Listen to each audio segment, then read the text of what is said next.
What if the most important battlefield in a modern war is not where missiles explode? What if it is a place most people drive across without ever thinking about a bridge? Not a fighter jet, not a missile launcher, not a secret underground facility. A bridge, because when a bridge disappears, the damage is not measured only in concrete and steel. It is measured in time, in distance, in hesitation.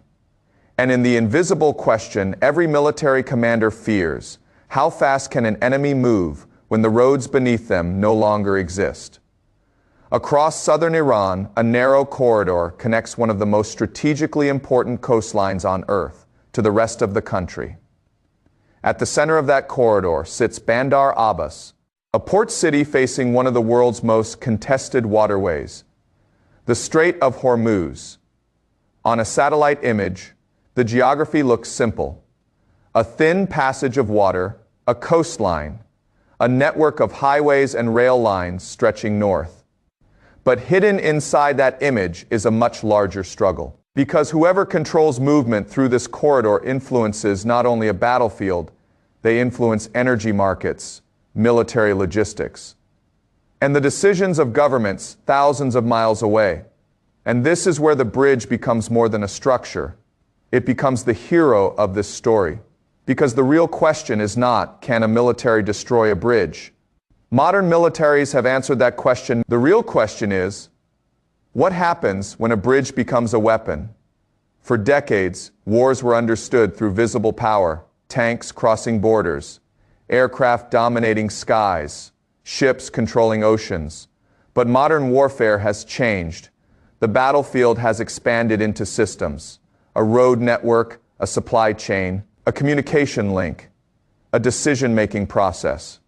The bridge sits quietly inside all of them, and that is exactly why it matters. The first images from the campaign appeared to show destruction along Iran's southern coastline. Concrete collapsed, roads interrupted, smoke rising above transportation routes. At first glance, it looked like another round of airstrikes, another exchange in a larger conflict. But the deeper you look, the more a different pattern appears. Because the target was not simply a piece of infrastructure, the target was connection. The bridges struck in Hormozgan province were positioned along routes linking Bandar Abbas to the interior. The city is not just a port, it is a gateway, a place where commercial shipping, military movement, and regional strategy all collide. The part most people miss is that a port does not exist by itself. A port is only powerful if something can leave it. Fuel equipment, supplies, personnel, a coastline can be isolated without ever being invaded. And that changes everything, because a modern military does not always need to capture territory to control it. Sometimes it only needs to slow the movement inside it. For a commander studying a map, a bridge is not just a crossing, it is a decision point, a question mark, a place where thousands of possible movements become a handful of predictable routes. That makes it valuable. That makes it vulnerable. And that creates the first contradiction. The United States possesses some of the most advanced strike capabilities in human history: precision weapons, satellite intelligence, stealth aircraft, global surveillance. But here is the problem. Power does not always create control. Sometimes power creates a different challenge. The more precisely a military can strike, the more pressure it faces to decide what should be struck, because a bridge is rarely only military. A military convoy may cross it, but so might an ambulance, a family traveling between cities. A structure can become a battlefield without stopping being part of civilian life. And that is where strategy collides with law, politics, and human consequences. The history of warfare is filled with examples of armies targeting movement rather than weapons. Because weapons can be replaced. Movement is harder. A missile launcher can hide. A bridge can only exist in one place. A radar system can relocate. A transportation network depends on geography. This is why bridges have appeared again and again in air campaigns throughout modern history. Not because they are dramatic targets, but because they quietly shape what an enemy can do tomorrow. The lesson here is simple. The battlefield is often controlled before the battle begins. A destroyed bridge does not win a war by itself. It creates friction, it creates delay, it forces adaptation, and in a long conflict, small delays can become strategic pressure. But the bridge campaign reveals a much bigger question: why attack transportation routes near the Strait of Hormuz? Why focus on connection instead of destruction? Because the Strait of Hormuz is not just a narrow waterway, it is a global pressure point. Every day, energy markets watch this region. Governments calculate risks, military planners monitor movement. A disruption here does not stay local. A decision made on one coastline can influence prices, alliances, and political choices across the world. A bridge in southern Iran may seem like a local target, but its consequences travel much farther. That is the hidden power of infrastructure warfare. The battlefield is no longer only where soldiers fight, it is where systems connect. And this creates the central mystery. Everyone looking at the images sees damaged bridges, but they may be missing the deeper conflict, because the real struggle is not about concrete. It is about access, who can move, who can respond, who can maintain pressure longer, and who is forced to make the first compromise. The bridge is not the weapon, the uncertainty it creates is the weapon. But there is an even deeper layer, because if a military can slow an enemy's movement, it gains an advantage. But if it damages the systems civilians depend on, it creates another battlefield entirely. One fought in courts, diplomatic rooms, energy markets, and public opinion. The next phase of this conflict will not only be decided by what is destroyed, it will be decided by what each side can still control. And that is where the bridge leads us, to a battlefield most people never see. Everyone thinks this battle is about bridges, but the real battle is about control. Control over movement, control over time, control over uncertainty. Because the destruction of infrastructure is not the final objective, it is a method. The deeper question is what happens after it disappears. A military campaign does not succeed because one target is eliminated. It succeeds when the enemy begins making worse decisions, when commanders hesitate, when logistics slow down, when every movement requires another calculation. That is the invisible battlefield. And this is where the story of the bridge changes completely. The bridge is no longer a piece of concrete. It becomes a tool for shaping decisions. Inside a command center, thousands of miles away, the map does not show a bridge. It shows a network lines, connecting ports, railways connecting factories, roads connecting military units. A single crossing point becomes part of a larger machine. Break one piece, and the machine does not necessarily. And efficiency is everything in modern war, because armies do not run on weapons alone. They run on fuel, maintenance, transportation, information, time. The part most people miss is that modern warfare is often a battle against speed. The side that moves faster can create options. The side that moves slower loses them. A bridge attack is therefore not only about, it is about what it forces the opponent to do next. Take a longer route. Use fewer supplies. Accept greater risk. Spend resources repairing what was damaged. The enemy is not defeated in one moment.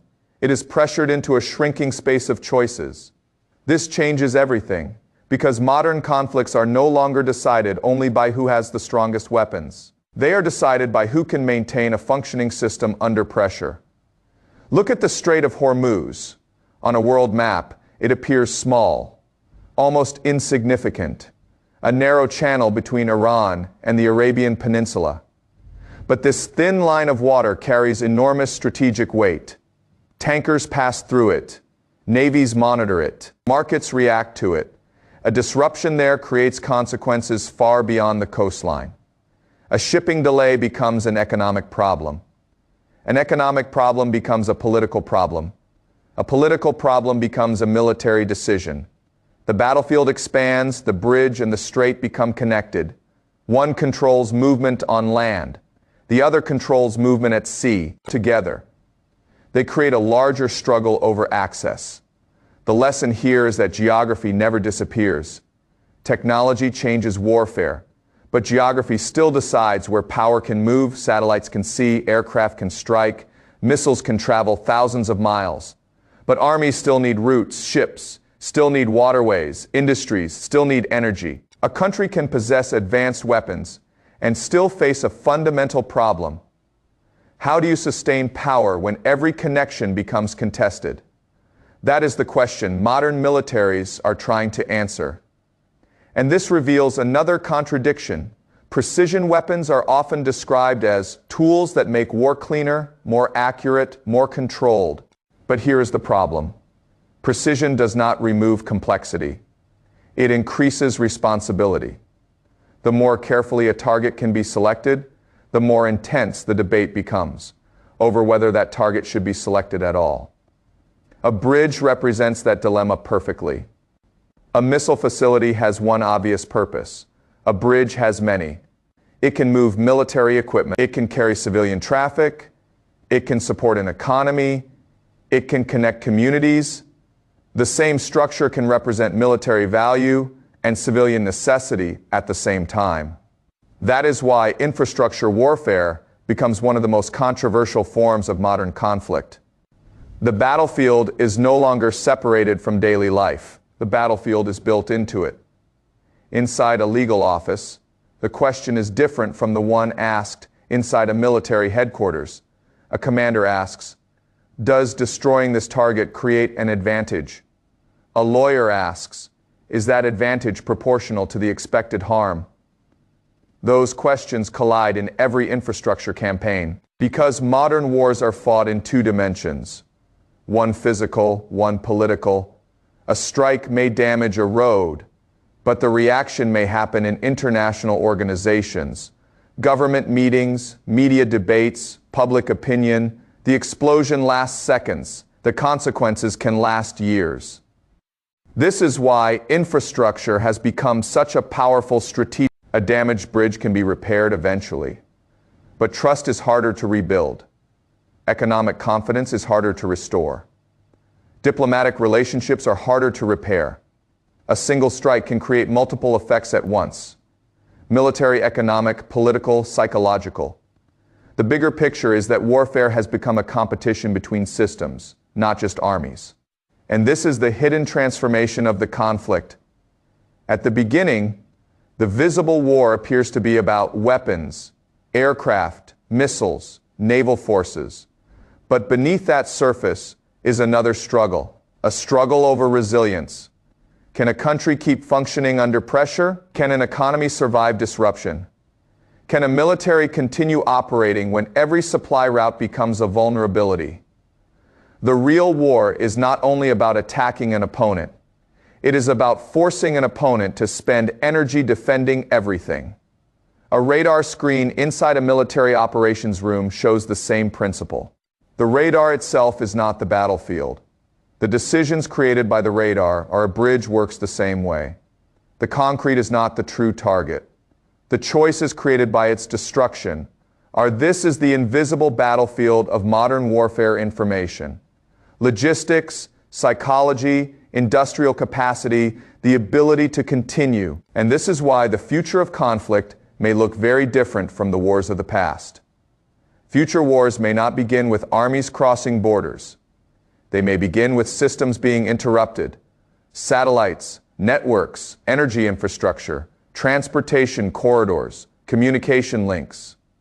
The first question may not be, who has the biggest military? The first question may become, who can keep operating when everything is under pressure? Because every advantage creates a new vulnerability. A powerful economy depends on global connections. A powerful military depends on complex logistics. A technologically advanced force depends on information networks. Strength creates dependence, and dependence creates targets. The bridge reveals something uncomfortable about modern power. A nation can be incredibly strong and still be vulnerable. A military can strike anywhere and still struggle to control what happens afterward. A weapon can destroy a target, but it cannot automatically create stability. That is the strategic paradox of the modern battlefield. Winning the strike is not the same as winning the conflict. So the question is no longer, who has the most powerful weapons? The real question is, who can survive a battlefield where every system that creates strength also creates a weakness? Because the next generation of wars may not be decided only by aircraft, ships, or missiles. They may be decided by the invisible connections underneath them. The roads, the networks, the energy flows, the decisions, the systems that keep nations moving. The bridge was never just a bridge. It was a reminder. In modern warfare, the most important battlefield may be the one nobody sees until it breaks. Do you believe future wars will be won by superior weapons, or by the ability to protect and control the systems that make those weapons possible?